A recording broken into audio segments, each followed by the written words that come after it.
following program was provided by an independent producer solely responsible for its content. The opinions expressed do not necessarily represent the views of this station, its staff, board of directors, or underwriters.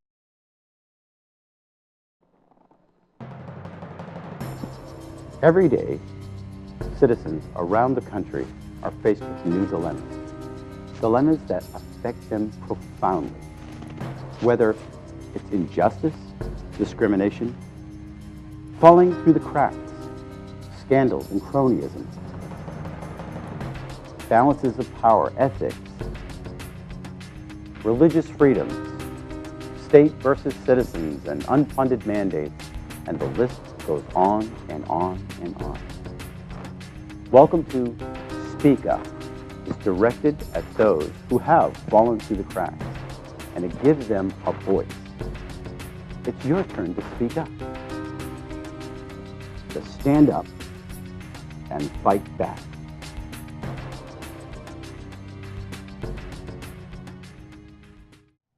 Welcome to Speak Up. I'm Kevin Avard, your host, and today we have a panel discussion about a pipeline that is being proposed in a nearby town called Hollis, New Hampshire. If you're from Nashville, you're very familiar with Hollis. It's a very pristine area. And if you walked or drove your bikes or rode your car through it, you know that it's a beautiful place. And right now there is a proposal that may change the whole pristine area because of a proposed pipeline. And I believe this is a gas pipeline that is being proposed. And let me introduce my guests that are going to be talking about this pipeline. There's Marilyn, Bob, and Kat. And there's an organization that you folks are part of that just happened to come together. A few weeks ago, you were basically strangers, even though you lived in the same town. And this organization came together because people were becoming more aware that your surrounding town may lose its pristineness in the very near future if this pipeline goes through. Kat, can you tell us about the name of the organization that we're talking about? Sure. We're NH Pipeline Awareness, and the website is nhpipelineawareness.org. We're a citizen working group, basically. We're people who came forward at an April meeting where a pipeline company named Kinder Morgan came in to introduce the concept of this proposed pipeline. And the map runs from the southwest corner of the town straight up to the northeast tip of the town. So it cuts a swath through the entire town. And it starts in Beaver Brook conservation land. Some of those easements were just put into perpetuity last year, and it was a multi-year effort for that conservation group. They're a private group, but they've been I see the little green signs. Right. If you go through the town, you'll see Protect Beaver Brook. Protect Beaver Brook, yeah. So of course they were alarmed initially, but then the plan goes up through agricultural land and open space, you know, because we have a lot of it, because we've worked really hard and invested really a lot of about taxpayer dollars and private dollars in order to preserve that land. And it goes through quite a number of private land parcels. Now, people have been saying, you know, if we want to attract businesses to New Hampshire, we need to lower the cost of energy. Yeah. But at the same time, when we're talking about that, they're proposing to shut down the plant out in Bow, and there doesn't seem to be a plan B unless this is plan B. Is the pipeline going to be going through your property, Marilyn? No, but it's potentially going through Rob's. It's going through. So, and you developed the website, correct? So I first got involved by receiving a letter, and this is how a lot of people in Hollis learned about the project in the first place. Basically, you get a letter that says, as you may know, that the demand for clean burning natural gas in the Northeast United States is increasing. To meet this increasing demand, Tennessee Gas Pipeline Company in Tennessee, a Kinder Morgan company, is planning to expand a natural gas pipeline system in your area. Our proposed expansion project is called the Northeast Expansion Project. That then goes on to mention that they want to survey the property and Private property. Private property, absolutely. So initially, as a resident who's paying for oil and a high price of oil, you think, finally, gas is coming to Hollis. This is going to be a break for me to not have to pay these fuel prices. Well, luckily, the letter that asked for my permission to survey, I sort of tabled it for a little while. And the neighborhood sort of all got these letters, and then we decided we should have a meeting and talk about these letters. And it was in that initial meeting that we realized that this project wasn't going to bring natural gas to homes at all in our area. Essentially, there's multiple types of pipelines. There's gathering pipelines that bring the gas from the well. There's transmission pipelines, which actually take that gas and transport it long distances. And then there's distribution pipelines and residential pipelines. This particular pipeline is a transportation pipeline, a transmission pipeline. It's high pressure, odorless gas that goes across many states or even across the country. And that does not provide gas to homes at all. It's simply transporting gas to a destination. Kinder Morgan themselves is if you think of them as the person that owns the toll booth on the highway. As the gas passes through the pipeline, they get to charge for that So they're not building an infrastructure for the locals to tap into, or for the municipalities to tap into, or other, or Nashua can't tap into it, or Brookline, or hey, we want to get it out here, we want to bring it up to Canada or something. Well, we haven't been able to get a lot of information, which is one of the things we discuss amongst ourselves quite a bit, is that everybody's playing things so close to the vest that even those of us who are trying to get more information about the need, because the need would be the precipitating event that would give you eminent domain coming in and saying, you know, Rob, we need your property. It's for the greater good. So Right. we're, and this we're is still for trying. one company, for one private company, or a conglomerate of. The pipeline company is Kinder Morgan. Kinder Morgan apparently has a contract with Liberty Utilities, which is a fairly new company in New Hampshire, that ultimately supplies residential gas and gas for transportation for vehicles, and wants to expand its footprint in the state. We don't know much more than that. Well, one thing I would like to say is that in looking further at Liberty Utilities is owned by a Canadian company, and that company had a shareholder presentation that we looked at that said that their strategy is acquisitions, and Liberty Utilities has acquired Energy North in New Hampshire and also Granite State Gas in the last couple of years. So they're buying up the competition. Right. So, Right. but that's just one leg. There's three legs. So the first leg is acquisitions. The second is expansion. And there's more than one pipe company that's looking to expand in the region. Spectra Energy is also laying pipe and making proposals for pipelines like the one that's proposed through Hollis. And then there's Kinder Morgan. So those two pipelines are the expansion piece. And the third piece of their strategy for their shareholders is to increase prices.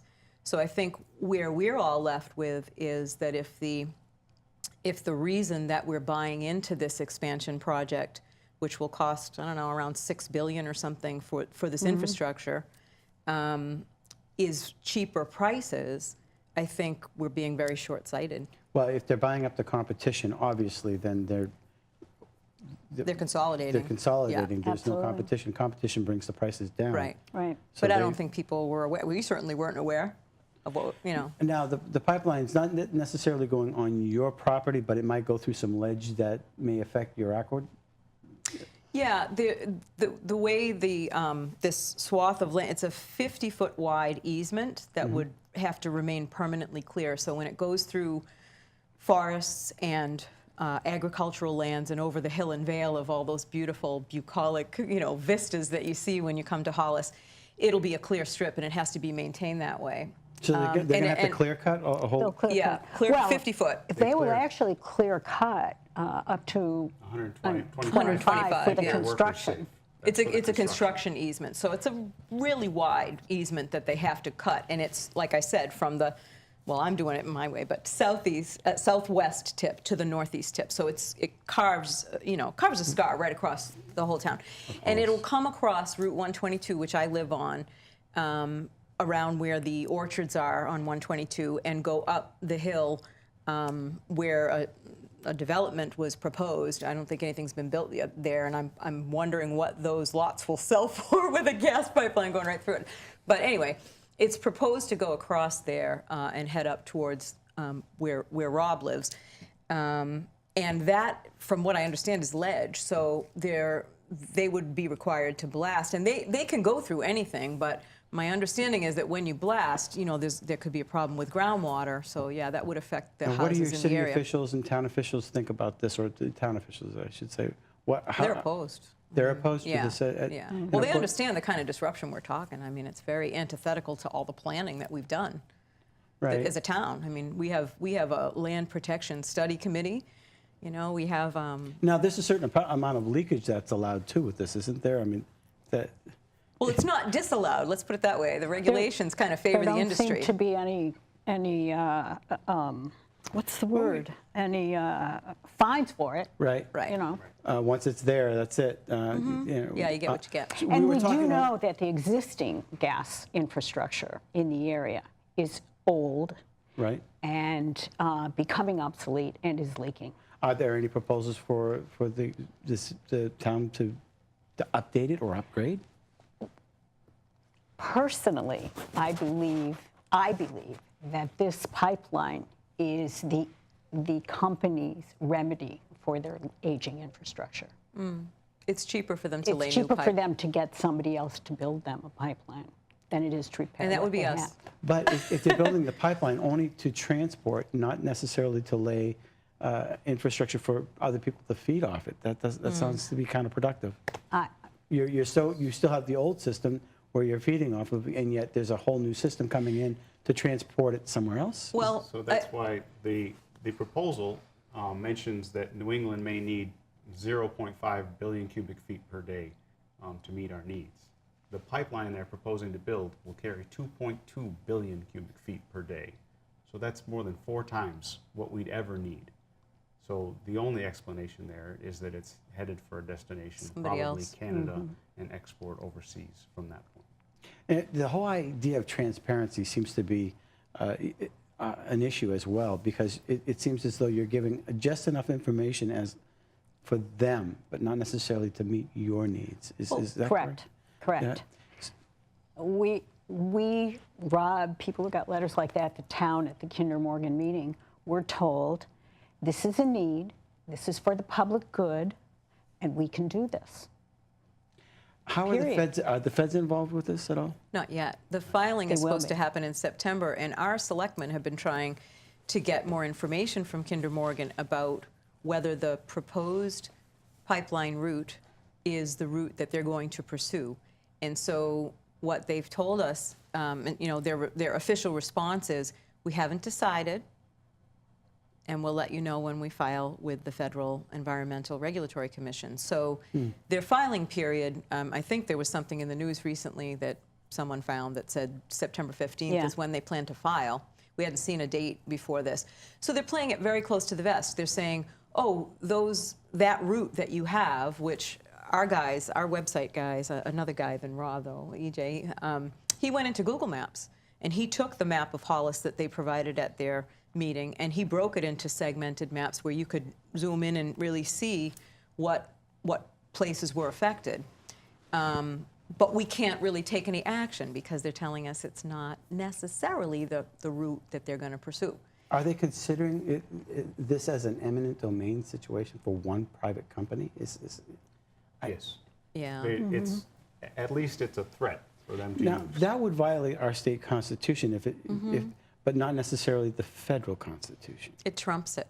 The federal trumps the state constitution. Can the state do anything to fight back? Don't know. We hope so. Who knows?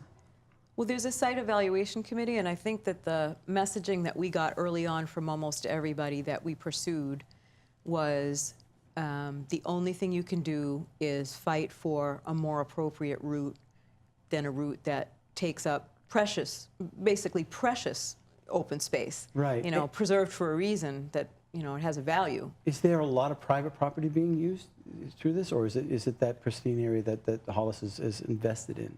No, it's a lot. No, There's a lot I of believe private it's property. between 90 and 125 parcels actually affected as it comes through. I wonder if people might be asking this question, how does this differ from the Keystone Pipeline? How does it differ? I couldn't answer you. It's Well, I mean, smaller. that's a very different project because it's harvested oil. with, but it's oil, but it's tar sands, and I But think it's being studied and studied and studied and Yep. studied and stopped and stopped. There doesn't seem to be any brakes on this one. You know what I'm saying? With the Keystone, there's an executive order to say, hey, well, we need another study. We need Well- another study. But with this particular project, I don't see any brakes other than just slow information. I think being they leaked. did their work in advance to try and build, a story that says it's cleaner than what you're using now, even though it is a fossil fuel. And there is debate about it may burn cleaner, but it may not be cleaner at the source. And so the net, what's going up in the atmosphere may not net be better, but they've messaged it to our leaders and to anybody that will listen, and it's on the TV all the time, that Yes, it's it's cleaner clean. and it'll be cheaper.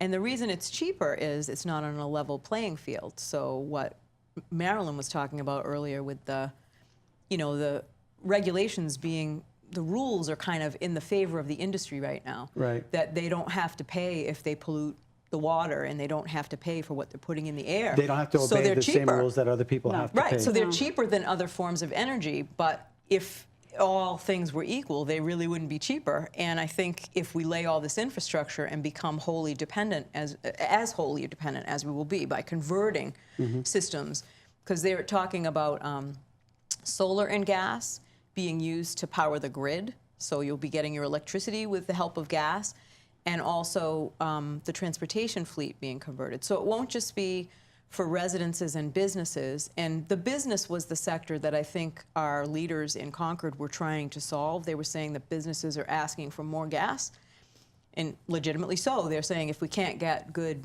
reliable energy, then we have a problem with expanding in the state. Is the coal plant not working? It's working. I mean, doesn't it exceed the EPA regulations nationwide? I don't know. From what I understand. I know they have a scrubber on it, but I do know that the old way they used to burn coal was an old technology. Right. And there is a better technology now, and it's cleaner. Right. But coal still has the rap that it had. Right. My wood stove is a new one. It has the Scandinavian rules or technology, whatever they've done, because they've changed their emission requirements over there, and it burns really clean. It's 86%, clean burn. I don't see smoke. I don't get ash. But wood stoves have the reputation. The old wood stoves Right. burn dirty. Right. So there's a common belief that a coal-fired electrical plant is going to be dirty by definition, and it may not be as dirty as it used to But be. the facts don't seem to support that at this time. And after, I think PSNH, they put in the scrubber. They've invested millions of dollars into that, and now it's going to be phased out. It's just, for me, I don't know. There seems, obviously there's some politics involved with this. I don't know about politics because I'm not in politics, Right. so I can't go there. But I will say that PSNH invested in an infrastructure, and now they're not going to get a return on it. The same thing could happen with gas, in that a lot of destruction of some really special land Right. could happen to build a permanent infrastructure for something that really should be and is touted as a bridge fuel until we get renewables, which Right. is really where we have to go. right. And why would this concern Nashua? Because something could be proposed to go through Nashua too, or one of the surrounding Or towns. Brookline or Amherst. Yeah, there are other proposals Pepperell, out there. I think Pepperell was. Oh, in Massachusetts, they are Strongly incredibly aligned. well organized. They're strongly aligned against it. 23 towns that kind of border along this part of New Hampshire have passed non-binding resolutions. And information is critical for you to be able to fight this. If which you're getting a limited amount, it's just coming to you on limited doses. Very limited. And as you're talking and you're comparing notes, are you becoming more and more convinced that this is not a good thing for? Oh, absolutely, Absolutely. Right. absolutely. where is this pipeline going to end So specifically? the only information we have is a terminus in Merrimack, New Hampshire. We don't know if that terminus is another compression station where they're going to send it somewhere else, or if they're going to maybe put an LNG plant. We have no idea what the terminus is, other than it terminates in Merrimack. Are folks in Merrimack talking up this at all? They don't see. Again, you're got don't seem limited to be. information. That's what really troubles me. Those are big red flags. And of course, your town council is definitely on the ball on this as well. On a state level, is there any chatter about this? Obviously, the yeah. legislature's Yeah, there is some. out. What are they saying? Well, I think there are processes that are in place for the state to be reviewing this, because there was a bill this past year that was passed, I think it was SB 245, if I recall, and the idea was to change the makeup of the New Hampshire Site Evaluation Committee and make it leaner so it was more agile, because there were a lot of people on it from all different walks of life, and so they've streamed it down to 9 members, and they've given them more latitude to take into consideration things like historical districts and the character of the town, if it's a pristine character or a rural character. So they expanded some language around the Site Evaluation Committee to give them latitude for looking at a plan like this and saying, it's really not a good plan. However, even though they have that latitude, they can still be trumped at the federal level when it goes to the FERC, the Federal Environmental Regulatory Commission. They're the last say, and they have about a 90% record of approving the proposals that come before them.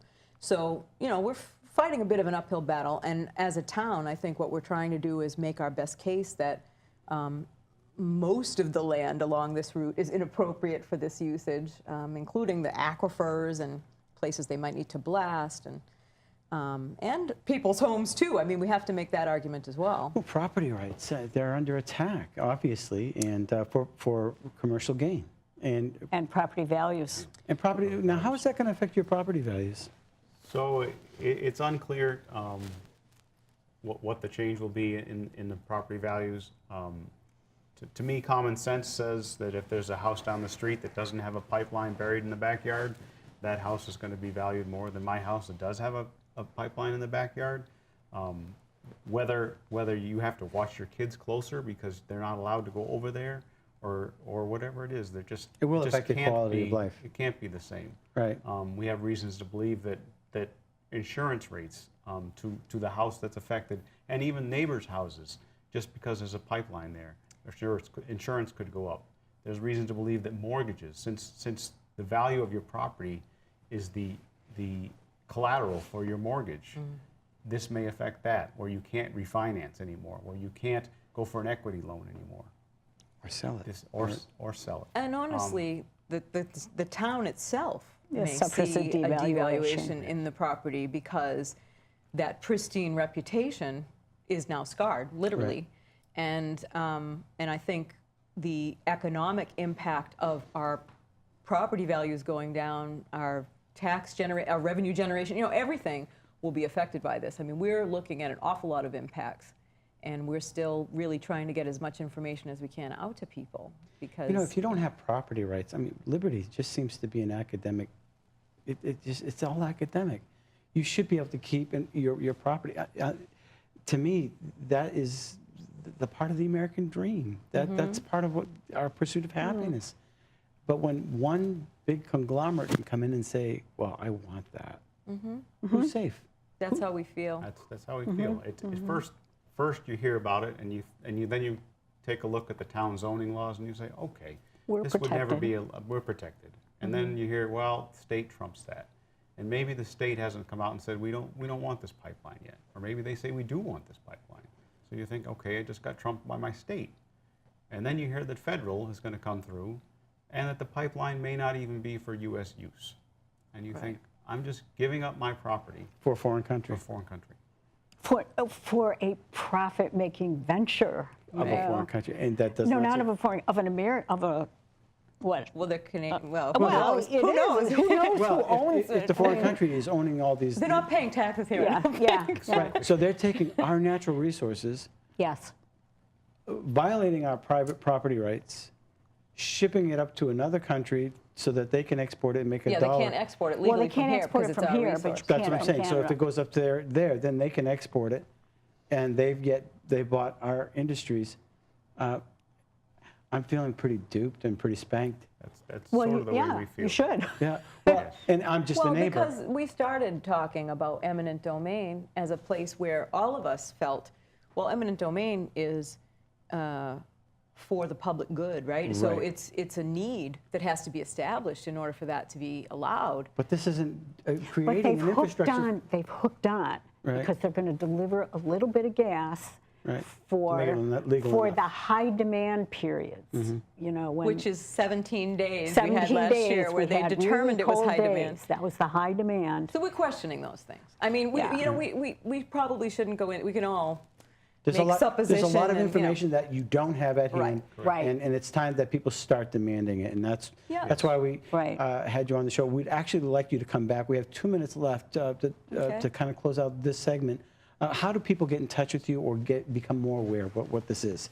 So we think the easiest way is to visit our website. If you go to nhawareness.org, Pipeline. I'm sorry, Pipeline nhpipelineawareness.org. There's links to join our group. There's a lot of information that we've all crawled the internet to research and offer to people that read that site. And then they can join our mailing list, and we get out information, or we have meetings to sort of collectively go over strategies. Have any attorneys contacted you that are interested in property rights at all? Not yet, but it may be too early for that. I think the time now is just, Well, we also watch what's going on in Massachusetts. If they stop the pipeline, we're okay Right. in Hollis.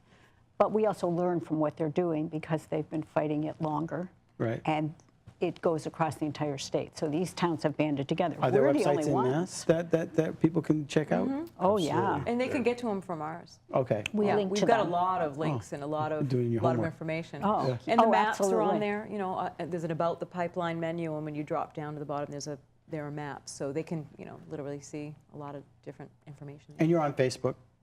There's a page on Facebook? don't have a Facebook We don't have a Facebook There's a page. Hollis page. There's a Hollis page. Does that have the link to this as well? If people are on Facebook? It doesn't have the link, but we do put page updates out on there. Yeah, so we people post. can link that way. Right. Well, I really appreciate you coming on the show. Are there any final thoughts that you want? Anything we missed? I mean, there's a lot of information, so. It is, yeah. It's a lot. It's complicated. It's very complicated. Okay. Well, thank you for coming on Speak Up, and we hope to have you back for an update in the real near future, if at all Thank you possible. for having Thanks. us. Thank you for having Okay. us. Kevin. Well, that's it for this show, this segment. This is a concerning, property rights is always an issue, and we need to protect that because that's part of our dream, our pursuit of happiness, if you will. And if we can't keep the things that we own just to give it up to somebody else who has no interest, that's alarming. So thanks for watching Speak Up. Until next week. If you would like to be a guest on Speak Up, please contact me at speakupnh@gmail.com. We'll help you be heard. Every day, citizens around the country are faced with new dilemmas that affect them profoundly. Whether it's injustice, discrimination, falling through the cracks, scandals and cronyism, balances of power, ethics, religious freedoms, state versus citizens, and unfunded mandates, and the list goes on and on and on. Welcome to Speak Up. It's directed at those who have fallen through the cracks, and it gives them a voice. It's your turn to speak up. To stand up and fight back.